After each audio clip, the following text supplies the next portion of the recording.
사도행전을 계속적으로 말씀을 보고 있습니다. 사도행전을 보면 꼭 인생 행전 같은 생각이 듭니다. 사도들이 복음을 전하고 교회가 생기고, 교회가 생기면서 그 가운데 어려움이 찾아오고, 그 모습을 보면 우리 인생 가운데도 예수님을 알고 예수님을 믿지만 우리 인생에 찾아오는 문제들, 특별히 어려움들, 그게 외부적인 모습도 있을 것이고 내 안에서 늘 생겨나는 문제도 있을 것입니다. 마가의 다락방에서 성령의 강림 사건을 말미암아 교회가 계속적으로 성장했습니다. 많은 사람들이 예수님을 알고 예수님을 믿어서 믿음의 삶으로 늘 초청받았고 그 길에 걸어갔습니다. 그런데 외부적으로 보면 사단이 공격합니다. 예수님을 알지 못한, 하나님을 알지 못한 자들이 믿는 자들을 넘어지게 할 뿐만 아니라 핍박하게 합니다. 내부적으로 어떻습니까? 내부적으로 보면 우리 안에 차고 넘치는 그 죄의 모습으로 말미암아 사람을 속이고, 특별히 성령을 속이는, 그렇게 하지 못할 일들을 행하는 모습들이 드러나게 됩니다. 또한 우리의 연약함이 드러나고 우리의 부족함이 드러납니다. 초대교회뿐만 아니라 우리 삶에서 그런 문제들이, 그런 어려움들이 분명히 있는데, 그중에 오늘 말씀 가운데 하나님께서 특별히 택한 7 집사 중에서 스데반을 통해서, 스데반의 그 모습을 통해서, 스데반이 증거하는 걸 통해서 지금 이 시대를 살아가는 우리에게도 어떠한 말씀을 하실지, 어떠한 삶을 또한 요청하고 있는지 우리는 함께 나누기를 원합니다. 6장 1절 2절에 보면 제자의 숫자가 많아졌습니다. 그런데 헬라파 과부들을 내버려두는 그 사건으로 말미암아 내부에 발생된 그 문제인 과부를 어떻게 구제할 것인가, 구제에 관해서 7 집사를 세워서 소외된 이가 없도록 합니다. 2절에 보면 12사도가 모든 제자를 불러 이르되 우리가 하나님의 말씀을 제쳐놓고 접대를 일삼는 것이 마땅하지 아니하니, 자신들이 먼저 해야 할 일들, 정말 잘 해야 될 일들을 하지 못해서 7 집사를 세웁니다. 그러면 7 집사를 세워서 교회가 더 왕성하고 커지면 그 다음에 드러난 경과보고를 해야겠죠. 7 집사를 세웠으니까 어떻게 성장한다더라, 교회에는 그런 다툼이 없었다더라, 교회에서는 구제사역들을 정말 잘했다더라, 그러니까 교회가 더욱더, 이 예루살렘 교회가 더 풍성해졌다더라, 그런 내용이 나와야 되는데 6장 8절부터 보면 이제 그런 내용보다, 그 성과를 소개하는 것보다 스데반을 통해서 6장과 7장에 보면 스데반의 이야기가 나옵니다. 그 8장에 보면 빌립에 대한 이야기가 나옵니다. 스데반과 빌립은 7 집사입니다. 7 집사의 사역을 소개합니다. 어떤 일을 했다, 성과를 이뤘다는 것보다 빌립과 스데반의 복음을 전하고, 특별히 큰 기사와 표적을 행함으로 복음을 전하는 이야기를 기록하고 있고, 누가는 그것을 이야기하고 있습니다. 그것은 무슨 뜻이겠습니까? 교회가 많은 사역들이 있습니다. 그 많은 사역들이 합력하여 선을 이루지만 교회의 원래의 첫 번째 모습은 복음을 전하는 것이며 또한 예수님을 드러나는 것입니다.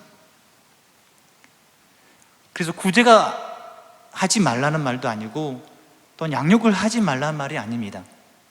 교회는 먼저 복음으로 세워져야 되고 그 복음을 전하는 일에 전심전력하는 것이 바른 모습이고, 구제도 끝내 누구를 드러내는 걸, 예수님이 행하셨던 일, 하나님께서 우리를 사랑하셨다는 것을 드러내는 것이다.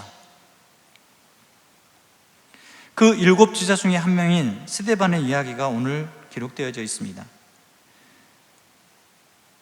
근데 6장 5절에 보면 스데반을 표현하는 것 같은데, 온 무리가 이 말을 기뻐하고 믿음과 성령이 충만한 사람 스데반과, 믿음과 성령이 충만한 사람이라고 5절에서는 소개하고, 또 8절에 보면 스데반이 은혜와 권능이 충만하여, 비슷한 것 같지만 좀 약간 다를 수도 있지만 은혜와 권능이 충만한 스데반, 믿음과 성령이 충만한 스데반. 믿음과 성령이 충만했다는 것은 믿음 안에서 성령께서 인도하신 대로 늘 살아갔다는 것입니다. 이게 일시적인 한순간이 아니라 늘 계속적으로 믿음 안에서, 은혜 안에서 성령이 이끌리시는 대로, 성령이 인도하신 대로 그 삶을 살아갔다는 것입니다. 성령의 인도하심으로 주님을 닮아서 주님이 원하시는 길로 계속적으로 살아갔다는, 은혜의 주체는 그냥 하나님이 됐다는 것입니다. 자기의 능력, 자기의 힘, 자기가 가지고 있는 습관, 자신의 능력이 아니라 그 모든 것들이 하나님으로부터 왔다는 것을 알고 살아갔다는 것입니다. 그 모습을 보여주는 중요한 모습은 6장 15절에 보면 그 얼굴이, 하반절은 그 얼굴이 천사의 얼굴과 같더라. 여러분 생각해 보십시오. 여러분을 모욕적이고 여러분들을 비난하고 여러분을 행하지도 않는 듯 거짓말로 그 법정에 세운다고 생각해 보면 여러분들의 표정들, 여러분들의 마음은 어떤? 저 같았으면 마음이 불편했습니다. 저 같았으면 그 사람을 어떻게 하면 나도 골탕을 먹일까? 그 사람을 어떻게 하면 내가 넘어뜨릴까? 그런 생각이 했을 것입니다. 그런데 이 스데반은 그 얼굴 자체가 천사의 얼굴과 같다겠습니다. 자신을 모함하고 자신을 죽이려고 달라드는 그런 사람들에게 은혜 안에 거하는 자의 모습이 무엇인지, 성령에 이끌린 자의 삶이 무엇인지를, 그 모습을 보여주는 말씀이기도 합니다. 우리는 보통 예수님을 믿는다, 하나님을 믿는다, 은혜 받은 자, 은혜를 누리는 자라고 말하지만 나를 조그만하게 어지럽게 하고 자존심을 괴롭히면 우리는 금방 어떻게 됩니까? 우리 마음 가운데 죄악된 모습들이 드러날 때가 너무 많다는 것입니다. 나를 무시했어, 나를 넘어뜨리려고 그래, 나에게 이렇게 할 수 있어. 우리가 그렇게 반응하도록, 그렇게 살아가도록 예수님께서 이 세상에 오시고 십자가에 죽으신 것이 아니라 우리는 예수님을 닮아서 더 온유한 모습으로 나를 낮게 보고 나를 깔보는 이들에게도 나를 통하여 예수님이 드러날 수 있도록, 스데반은 그런 모습으로 살아갔다는 거예요. 그래서 은혜와 권능에 충만한 사람이라고 표현한 것입니다. 근데 그것이 끝이 아닙니다.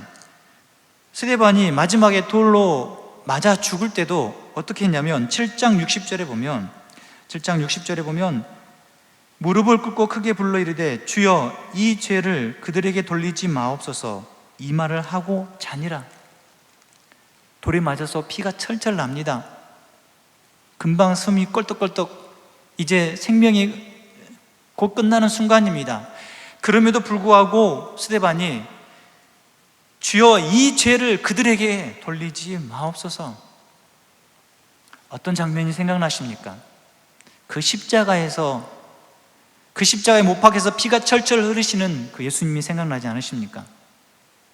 예수님도 십자가에서 자신을 그 십자가에 매다는 손가락질하고 심한 모욕을 줬고 춤을 뱉었던 그들에게 누가복음 23장 34절에 보면 예수께서 이르시되 아버지여 저들을 사하여 주옵소서, 자기들이 하는 것을 알지 못합니다. 저들이 지금 무슨 일을 하는지 저들은 지금 모르고 있습니다. 스데반도 주여 이 죄를 그들에게 돌리지 마옵소서, 아직도 그들이 나에게 행한 것이 무엇인지를 모르고 있습니다. 원수를 향하신 예수님의 마음이라면 스데반도 그 마음을 닮아서 예수님이 자기를 위해 이 땅에 오셨고 죽으시고 부활하셔서 다시 오시겠다고 약속하신 그 말씀을 믿었기 때문에 스데반도 그렇게 행할 수 있는 것입니다. 스데반은 하나님의 은혜, 사랑이 무엇인지를 아는 것입니다. 그 사랑을 알았기 때문에 그 사랑을 표현하는 것입니다. 그 은혜를 받았기 때문에 그 은혜를 표현하는 것입니다. 여러분 인생 가운데 하나님 만난 경험들이 있으시지 않습니까? 그때 어떤 감정, 어떤 마음이었습니까? 도저히 담을 수 없는 그릇에 채워졌던 그 마음 아닙니까? 아까 찬양처럼 그 모든 것이 하나님의 은혜입니다. 다른 것과 바꿀 수 없습니다. 억만금을 주더라도 나 주님 바꿀 수가 없습니다. 근데 지금은 어떻습니까? 억만금 주면 헐딱 바꾸지 않습니까? 은혜 충만한 자의 삶은 지금, 미래, 앞으로도 예수님과 바꿀 수 없는 것입니다. 왜냐하면 예수님께서 나를 위해서 오셨고 나를 위해 죽으셨기 때문에. 이게 은혜 누리는 자의 삶은, 이게 은혜는 자기 스스로 느끼는 게 아닙니다. 아니, 자기한테 말해놓고 나 은혜롭다라고 말하는 사람 없지 않습니까? 은혜는 누구로부터 받은 것을 기억하면, 그것이 하나님의 은혜였구나, 그것이 내 사랑하는 친구의 은혜였구나 기억나게 되고 고백하는 것입니다. 여러분, 오늘도 그 은혜를 기억하며 살아가고 있습니까? 여러분도 오늘도 그 은혜를 감사하십니까? 오늘도 그 은혜를 감사하며 고백하는 귀한 성도들이 되기를 원합니다. 이 스데반에게 은혜뿐만 아니라 권능도 충만했다고 했습니다. 권능은 능력이고 또한 기적과 이사를 행할 수 있는 커다란 능력입니다. 우리에게 그런 힘이 있습니까? 없습니다. 누가 주셔야, 누가 공급해 주셔야 그걸 할 수 있습니까? 하나님밖에 없다는 것입니다. 귀신을 쫓아내고 죽은 자를 살리고 병든 자를 고치는 능력은 나에게 있는 것이 아니라 그 능력을 공급해 주는 성령 하나님이 계시고 하나님이 계실 때 가능하다는 것입니다. 스데반은 그런 삶을 살고 있었습니다. 큰 기사와 표적을 민간에 행할 수 있는 것은 그는 하나님의 예수님께서 이 땅에 오신, 나를 위해서 죽으신 그 은혜를 늘 기억하며 하나님으로 공급받는 그 능력으로 행하고 표현했고 복음을 전했기 때문에 가능한 것입니다. 스데반은 하나님 주신 능력을 예수님을 닮은 그 모습으로 걸음걸음 걸어갔고 표현했습니다. 교회 보면 많은 직분자들이 있습니다. 교회 사역을 담당하는 교육자들도 있을 것이고요, 교회에 세우신 우리 직분자들이 분명히 있습니다. 그런데 이 교육자가 됐던 직분자가 됐던 교회를 섬기는 많은 분들, 이 자리에 앉아있는 분들은 대부분 어떠한 모습으로든 교회를 섬기고 또한 다른 일을 섬기는 그 귀한 일들을 감당하셨고 감당하시는 분들일 것입니다. 정작 우리에게 필요한 것은 이 두 가지입니다. 하나님의 은혜를 기억하며 그 은혜를 늘 찾는, 그리고 하나님으로부터 공급받는 그 힘으로, 능력으로 사역을 감당해야지. 내 힘으로 하려고 하고 내 능력으로 하려고 하고 내 습관으로 하려고 하면 끝내는 어떻게 됩니까? 무너질 수밖에 없습니다. 하나님이 주신 은사와 달란트를 가지고 하나님의 기쁨이 되기에, 주님이 주신 은혜대로 살아가기보다 내 옳은 소견대로 내 습관대로 행하게 되면 다툼이 생깁니다. 미움이 생깁니다. 마음이 상합니다. 교회를 떠납니다. 그런 모습들이 교회 가운데 있으면 안 됩니다. 물론 사람 마음이 다 하나가 되면 좋겠지만 다를 수도 있고 일을 처리하는 모습들이 서로 또한 다르게 보일 수도 있습니다. 그러나 궁극적으로 교회를 세우는 귀한 모습은 하나가 되는, 한 마음이 되는 것이고, 내 생각, 내 마음을 잠시 내려놓고 주님이라면 어떻게 하셨을까? 주님이라면 이 문제를, 이 어려움을 어떻게 해결하셨을까? 그것을 묻는 것이 우리의 모습일 것입니다. 그것이 바로 은혜와 권능에 충만한 자의 삶이 아닐까요?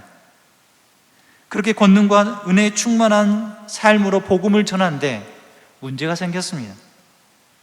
9절 말씀을 보면 이른바 자유민들, 즉 구레네인과 알렉산드리인과 인 길리기아와 아시아에서 온 사람들은 회당에서 어떤 자들이 일어나 스데반과 더불어 논쟁할세. 회당에서 스데반과 논쟁한 겁니다. 이 논쟁한다는 것은 그냥 주거니 받거니 주거니 받거니가 아닙니다. 서로 삿대질하면서 거하게 싸우는 것입니다. 복음을 전했고 그 회당에서 예수님이 누구신지를 전했는데 서로 논쟁하고 격렬하게 싸운 것입니다. 근데 오늘 보면 자유민들이라고 있습니다. 자유민들의 종류를 구레네 사람 지금은 북아프리카에 있는 리비아 사람들을 말합니다. 그리고 알렉산드리아, 북아프리카에 있는 이집트 사람들, 거의 같은 지대에 살고 있는 사람들이죠. 그리고 길리기아와 아시아, 길리기아는 지금 터키입니다. 그러니까 이 예루살렘에는 그 각 지역에서 온 디아스포라 유대인 중에 와서 예루살렘에 와서 같이 같은 말을 쓰고 또 같은 언어로 생활 습관을 가지고 있는 사람들의 모임 회당이 있었습니다. 그래서 그때 당시 예루살렘에는 거의 480여 개의 회당이 있다고 보고 있습니다. 각 지역에서 온 사람들이 회당에서 같이 모여서 회당에서 뭘 하겠? 제사를 드렸고 말씀을 토라를 들었겠죠.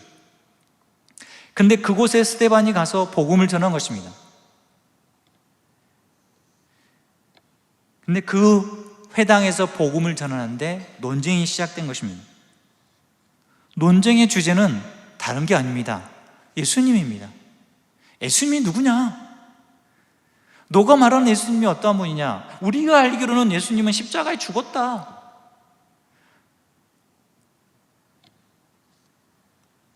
오히려 심지어 모세와 하나님을 못 오겠던 사람 아니냐?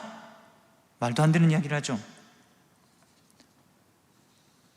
스데반이 전했던 예수님이 이 땅에 오셔서 죽으시고 부활하셔서 승천하시고 다시 오시겠다고, 그리고 그분은 그리스도시고 메시아가 되신다는 것. 이 자유민들은 받아들이지 않았습니다.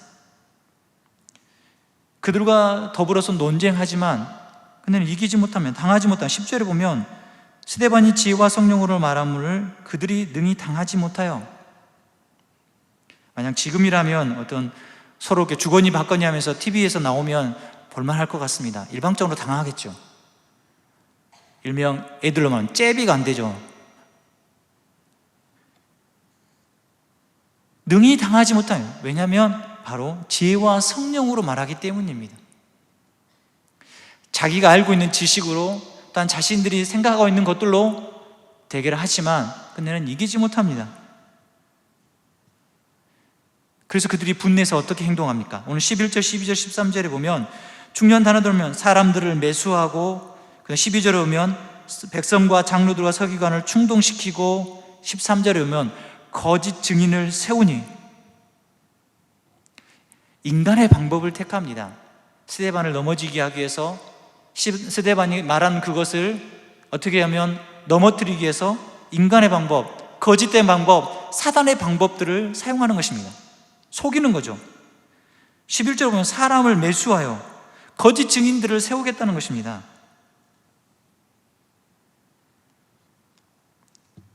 논쟁에 빠진 이 사람들이 악에 받쳐가지고 물불을 안 가리고 덤비는 모습을 기록하고 있습니다. 그리고 모든 백성과 장로들과 서기관을 충동시키는, 으쌰으쌰, 저 스데반이 악한 자이다, 저 스데반이 지금 우리를 넘어뜨리게 하려고 한다, 우리가 있는 자리를 빼앗으려고 하는다. 그래서 체포해서 공회법정에 세우기는, 자신들의 힘으로 하기 어려우니까 다른 사람의 힘을 이용하는 것입니다. 거짓 증인들을 세웁니다. 그러면서 13절 보면 이 사람이 이 거룩한 곳과 율법을 거스러 말하기를 맞이 아니하는도다. 이 거룩한 곳은 무엇입니까? 예루살렘 성전이겠죠.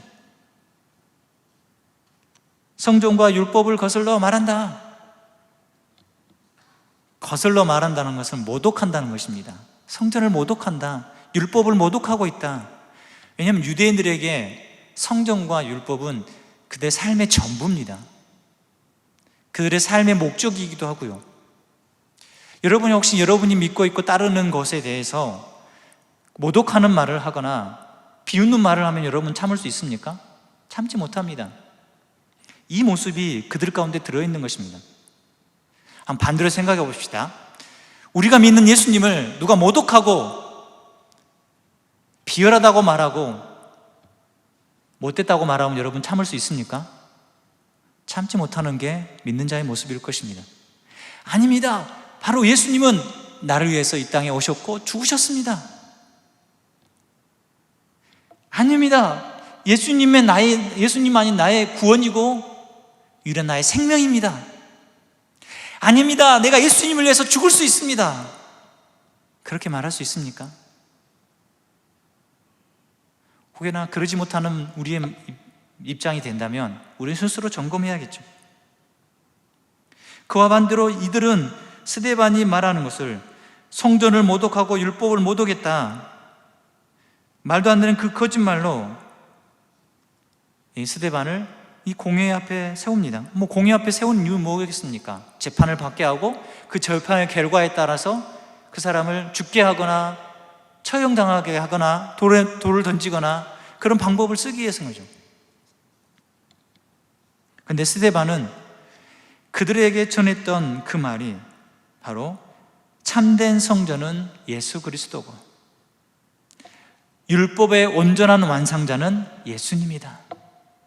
다른 것을 전하지 않았습니다. 스데반이 성전을 모독하고 율법을 무시하고 한 것이 아니라 예수님이 성전을 온전히 이루셨고 율법을 완성하신 분인 것을 전한 것이었습니다. 14절에 보면 그의 말에 이 나사렛 예수가 이곳을 헐고, 이 스데반이 전했던 말씀이 바로 요한복음 2장 19절에 보면 너희가 이 성전을 헐라 내가 사흘 동안에 일으키리라. 예수님께서 그 성전에서 너희들이 이 성전을 헐면 내가 사흘 만에 내가 다시 일으키겠다. 성전을 벽돌 하나를 깨부수고 온전히 넘어뜨려서 예수님께서 반짝해가지고 세운다는 표현이 아니라 그 성전은 바로 예수님이 되어주신다는 것. 다시 내가 죽은 지 사흘 만에 다시 살아나겠다는 것입니다. 이 말은 예수님께서 자기 몸을 가리켜 성전이 되겠다고 2장 21절에서 요한복음 2장 21절에서 그렇게 말씀하십니다. 예수님의 몸을 성전이라는 것은 이해 못합니다. 믿지 못하기 때문에요. 심지어 제자들도 이해 못했는데요. 그렇다면 우리가 성전은 어떠한 곳입니까? 성전은 제사를 드리는 곳, 특별히 하나님을 만나는 곳입니다. 원래 하나님이 세상을 만드시고 에덴 동산을 지으셔서 사람과, 특별히 아담과 늘 1:1 관계로 친밀한 교제를 했습니다. 그런데 그 친밀한 교제가 깨졌습니다. 무엇 때문에요? 죄 때문에요. 하나님 없이도 살 수 있을 것 같고, 하나님 없이도 나는 능히 모든 것들을 할 수 있을 것 같고, 하나님 없이도 나는 잘 먹고 잘 살 수 있을 것 같은, 하나님을 떠난 결과는 무엇입니까? 에덴 동산에서 쫓겨난 것이었습니다. 쫓겨났다는 뜻은 무엇입니까? 하나님과의 교제, 하나님과의 관계가 끊어진 것입니다. 물론 하나님은 아담을 계속적으로 바라보시고 그 길 가운데 함께 하심을 보여줍니다. 쫓겨난 것은 누구한테 손해입니까? 하나님 손해입니까? 아닙니다. 사람의 손해입니다. 우리의 손해입니다. 절대 회복할 수 없는 손해입니다. 근데 그 손해를 온전히 회복하시기 위해서 하나님은 찾아와 주시고 만나 주시고 구원에 이르는 길이 무엇인지 늘 보여주시고 또한 가르쳐 주셨습니다.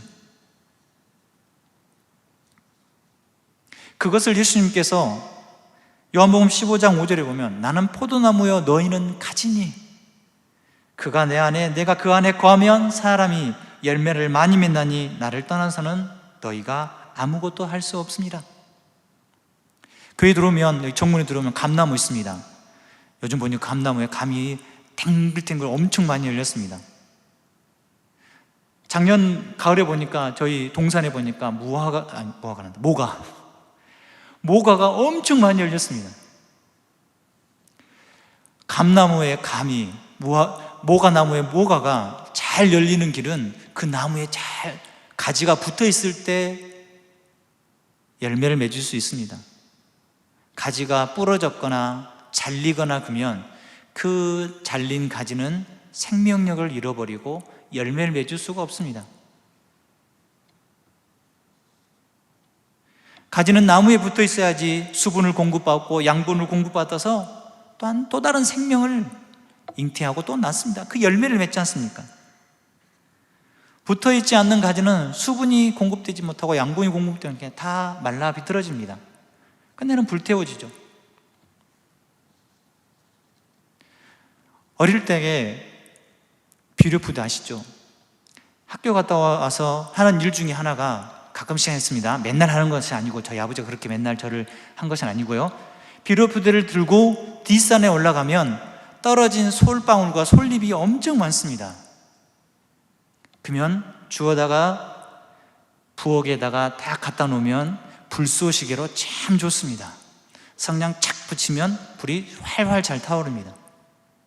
그렇게 잘 탈 수 있는 이유. 근데 맨솔잎을 꺾어서 오면 불이 탑니까? 안 탑니다.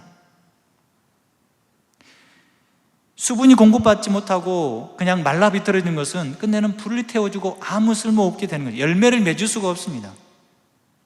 예수님이 그걸 위하여 우리 인생도 하나님과 관계를 맺어야 된다. 하나님과 연결되어 있어야 된다. 하나님과 관계가 끊어지고 하나님에서 멀어지면 그 끊어진 인생은 아무 쓸데없는 인생이 될 것이다. 하나님께서 우리를 불쌍히 여셔서 죽어야 마땅하고 죽었던 우리를 다시 살리시기 위해서 그 관계를 맺기 위해서 구약시대에 그 모습을 보여준 예표가 바로 성막이고 성전이었습니다. 성전을 통해서 하나님을 만나고 성전을 통해서 제사들이 하나님의 은혜를 구하고, 그런데 성전은 여전히 제한적이었고 일시적이었습니다. 성전에 들어갈 수 있는 사람이 제한적이었습니다. 그곳에 일하는 사람이 제한적이었습니다. 지성소로 들어가는 것은 딱 1년에 한 번 대제사장만 들어갔습니다.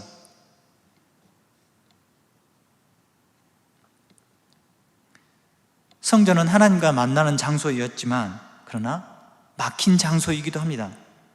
그 성전을 헐어버리겠고 내가 그 성전이 되겠다는 것은 예수님을 통해서만 하나님 곁에 갈 수 있고 예수님을 통해서만 하나님과 관계가 온전히 완벽하게 해결될 수 있는 것을 보여주신 것입니다. 예수님만이 유일한 구원의 길이는.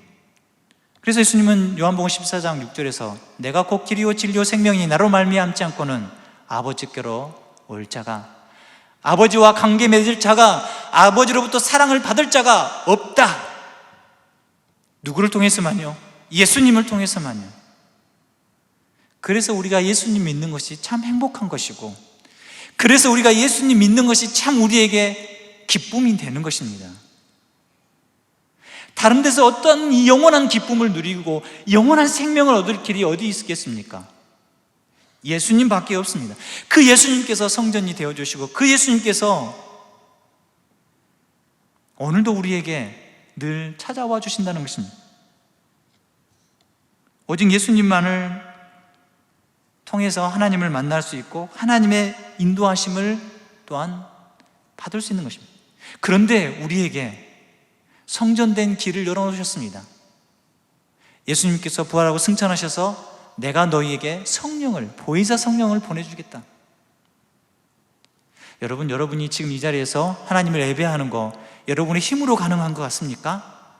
집에 가서 식사하고 좀 편히 쉬었다가 저녁 예배 나오신 것처럼 보이지만 여러분 마음 가운데 여러분을 인도하시는 성령께서 예배자로 세우셔서 이 자리에 있는 줄 믿습니다.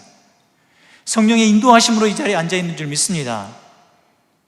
그 말은 우리가 하나님의 자녀가 되어서 하나님의 자녀답게 살아갈 수 있도록 늘 성령께서 인도하신다는 것입니다. 이끄신다는 것입니다.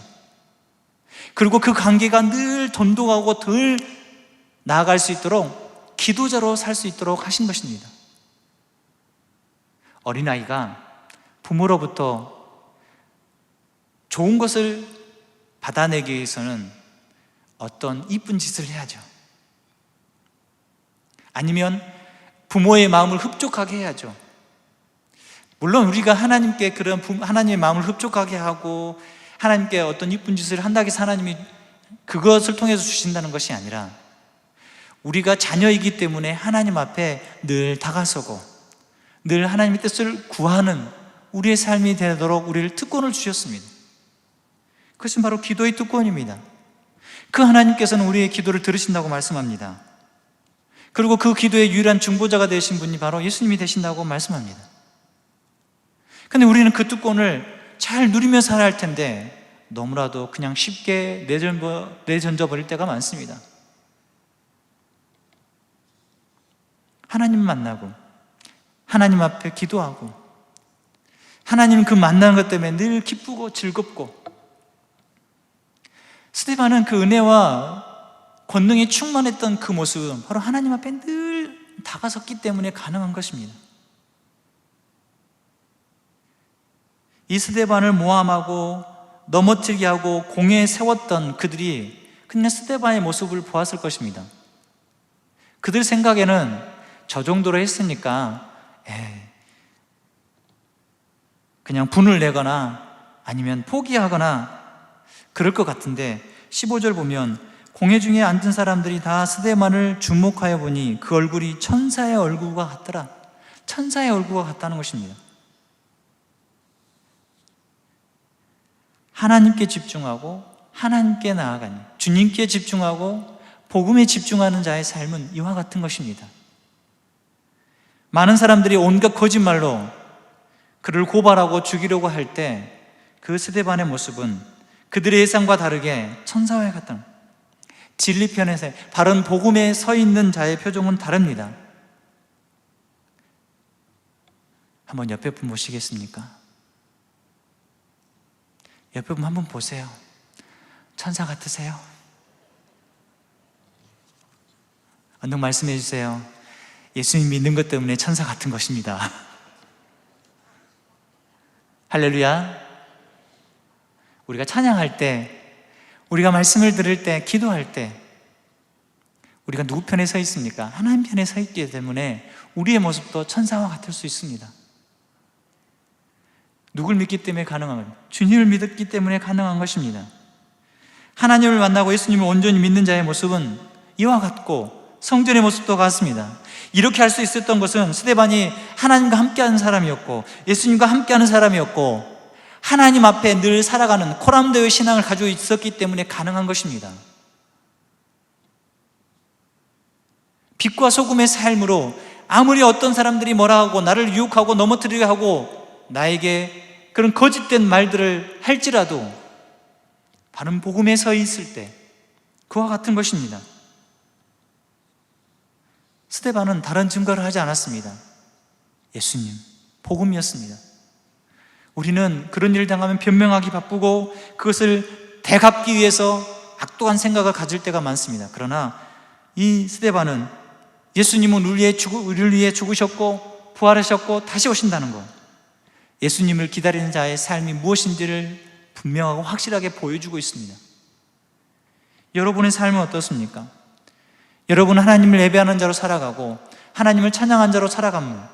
그런데 나에게 고난이 오고 나에게 힘듦이 있으면 어떻게 반응하십니까? 이것은 근데는 우리 삶 가운데 서두에 말씀드린 것처럼 지금은 이 사단의 세력과 믿는 자의 세력, 하나님을 믿는 자의 세력이 계속 다툼이 있는 것입니다. 마지막 때이기 때문에 그렇습니다. 최근의 전쟁을 보면 내가 땅을 얼마나 차지하고 어떻게 점령하느냐. 그런데요, 사단 입장에서 보면 싸울 필요가 없는 사람들이 있다는 겁니다. 싸울 필요가 없는 사람들은 누굽니까? 예수님을 믿지 않는 사람들, 아니면 교회는 다니지만 세상 것에 속해서 세상 것을 탐하는 사람들, 예수님 옆에 나아가기보다 그런 전쟁을, 그런 싸움을 하기 싫은 사람들. 그러나 복음 안에 서려고 하고 예수님을 제대로 믿으려고 한다면 사단은 계속적으로 공격할 것입니다. 넘어뜨리게 할 것입니다. 그 약점을 잘 파고들어서 넘어지게 하려고 할 것입니다. 그 일은 이 사도행전에서도 보면 초대교회에서도 계속적으로 되어질 것이고요, 스데반의 삶에서도, 우리 교회의 삶에서도, 우리 성도들 지금 함께 있는 여러분의 삶 가운데서도 그 싸움은 계속 되어질 것입니다. 계속 넘어뜨리려고 할 것입니다. 어찌 보면 정말 생각지 않는 그 조그마한 것부터 시작해서 큰 문제를 우리 앞에 턱 내놓으면서 우리를 넘어뜨리려 할 것입니다. 그럴 때 우리는 무엇에 집중해야 될까요?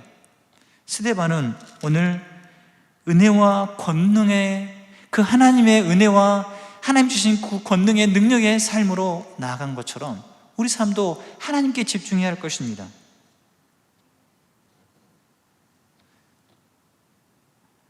그런 삶을 살 때 우리 앞에 놓여 있는 문제나 우리 앞에 있는 그 높은 산들은 그대로 있습니다. 그걸 싹 없어지면 얼마나 좋겠습니까? 다 해결시키면 한순간에 한 방에 딱 해결해 주면 좋겠죠. 근데 그것을 능히 이길 만한 힘을 우리에게 하나님께서 공급해 주실 줄 믿습니다. 그것이 산으로 보이고 문제로 보이고 내가 넘지 못할 것으로 보이는 것이 아니라 능히 이길 만한 힘을 우리에게 허락하여 주실 줄 믿습니다. 그것이 믿는 자의 모습이고 그것이 은혜 받는 자의 삶이 될 것입니다. 사랑을 귀한 하나님의 사람들을 기억하십시오. 주님이 이 땅에 오신 이유는 단 이유 하나입니다. 우리와 하나님의 관계를 회복하시기, 죄로 말미암아 끊어졌던, 도저히 회복할 수 없고 도저히 내 힘으로는 할 수 없기 때문에 아무리 수많은 양을 드려도, 아무리 수많은 소를 제물로 드려도 온전히 회복할 수 없는 것을 완벽하게 해결하기 위해서 오신 그 예수님, 그러면 누굴 믿어야겠습니까? 길이요 진리 되신 예수님을 믿는 것이 아니겠습니까? 그리고 우리 입술 가운데 우리 삶의 초점이 누구를 향하여, 하나님 주님을 향하는 우리의 삶이 될 것입니다. 내가 가진 거, 내가 누릴 수 있는 거, 내가 포기 못하는 것에 집중하는 것이 아니라 예수님 때문에 포기하고, 예수님 때문에 손해보고, 예수님 때문에 그 넉넉한 마음으로 다른 사람을 이루할 수 있는 귀한 우리 하나님의 사람 되시기 원합니다. 사랑하는 귀한 하나님의 사람들을 기억하십시오. 우리를 하나님께서 부르신 이유는 다른 것이 아닙니다. 복음을 전하는 것입니다. 복음을 가지고 사는 사람답게 살기를 원하십니다. 그러한 삶으로 오늘 나가실 때 하나님 우리에게 은혜와 권능을 충만하게 하여 주실 줄 믿습니다. 그렇게 살아가시는 귀한 하나님 사람 되시길 축원합니다.